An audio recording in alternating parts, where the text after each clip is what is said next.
Hello friends, welcome back to my new video. তো দেখতেই পাচ্ছ আমি এখন রয়েছি আমার মামের বাড়িতে। তো আজকে আমার শরীরটা খুবই খারাপ, তো আমি বাড়ি যেতে পারিনি। তাই জন্য দিদাকে বললাম যে একটু ঝাল ঝাল করে খিচুড়ি করতে। তো দেখি তার সাথে আর কী কী করছে। তো চলো গাইস, তো দেখে নাও গাইস কি কি রান্না করছে।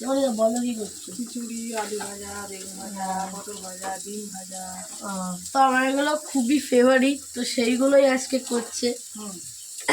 এই দেখো গাইস, সেই যে ভেতরে খিচুড়ি এখনো হয়নি, আনকমপ্লিট। এই যে আলু ভাজা, পটল ভাজা, বেগুন ভাজা করবে আর ডিম ভাজা করবে।